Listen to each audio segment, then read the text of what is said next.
രണ്ടും പറ്റൂലല്ലോ.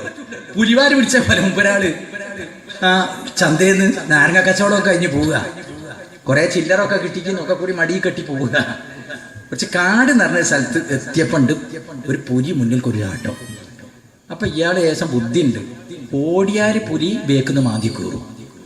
അപ്പം പുലിയോടൊരു മൽപ്പിടുത്തം നടത്തുക നല്ലത്. പിന്നെ പിടുത്തത്തിന്റെ ഇടയിൽ ഭാഗ്യത്തിന് കിട്ടിയ ബാല് പിടിച്ചപ്പം പുലി കടിക്കാൻ വരുമല്ലോ. പിന്നെ ഇയാളിങ്ങനെ കളിയാ വട്ടത്തിൽ ഇങ്ങനെ കളിക്കുക. അപ്പം മടിയിലുള്ള കെട്ടൊക്കെ അയിഞ്ഞ് ചില്ലറൊക്കെ ആടെയും പടിയൊക്കെ വീണ് അതൊക്കെ അങ്ങനെ പോയി.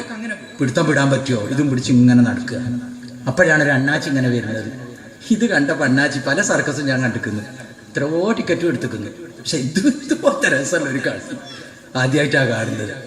അങ്ങനെ ഇയാൾ വന്ന് നോക്കുമ്പോൾ കുറേ ചില്ലറൊക്കെ ഉണ്ട് അവിടെയും ഇവിടെയൊക്കെ വീടെടുക്കുന്നു. അപ്പം അണ്ണാച്ചി ചോദിച്ചു, എന്താ മാപ്പിള ഇതെന്തെന്നോ? ഇത് മഹാഭാഗ്യം. ഇതും പറഞ്ഞിട്ട് അയാൾ നടക്കുന്നത്. ഭാഗ്യം? അത് ശരി. പെട്ടെന്ന് അണ്ണാച്ചിക്ക് ഓടി. കാരണം കുറേ ചില്ലറുണ്ട്, ബാലിങ്ങനെ പിടിച്ചാൽ ഇതിങ്ങനെ തൊയ്യൂന്ന് അയാൾ മനസ്സിലാക്കി. അപ്പം അണ്ണാച്ചി ചോദിച്ചു, ഞാനൊന്ന് പിടിച്ചു നോക്കട്ടെ. അപ്പം പറഞ്ഞത് ഇത് ഭാഗ്യവാന്മാർക്കുള്ളതാ, മനസ്സിലായോ? പറഞ്ഞതിൻ്റെ ഉള്ളിലുണ്ട് മോനെ പോലെ ഒക്കെ ഉണ്ട്. പക്ഷെ ആദ്യം തന്നെ ഒരു മുഖത്തൊരു വല്ലാത്തൊരു ധൈര്യം കാണിക്കാം.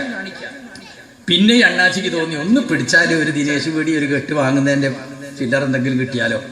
കുറച്ച് സമയം മാപ്പിളെ, കുറച്ച് സമയം തരാം, ഞാൻ വീട്ടിൽ പോയി ഇങ്ങോട്ട് വരുമ്പോൾ തിരിച്ചിങ്ങ് തന്നേക്കണം, അതുകൊണ്ട് മെല്ലെ പിടിച്ചോന്ന് പറഞ്ഞു. അണ്ണാച്ചി മെല്ലെ പിടിക്കുകയും ചെയ്യും. അങ്ങനെ പിന്നെ അണ്ണാച്ചിയാണ് നടക്കുന്നത്. അപ്പൊ ഇയാൾ ചോദിച്ചു, വീണ് ഞാൻ പെറുക്കിക്കോട്ടെ? അത് നിങ്ങൾ പിടിച്ചപ്പം വീണാണല്ലോ, പെറുക്കിക്കോളൂ, എനിക്കിപ്പം വരുമല്ലോ.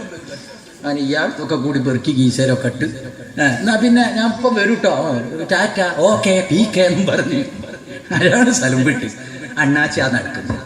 കുറേ നടക്കുമ്പോൾ ഒക്കെ നോക്കുന്നുണ്ട് പൈസ തൊയ്യുന്നുണ്ടോന്ന്. തൊയ്യുന്നുണ്ട് ഇടയ്ക്കിടയ്ക്ക് ബ്ലാക്ക് ഗുളികയും കട്ടൻ ചായയും. ഇതല്ലാതൊന്നുമില്ല.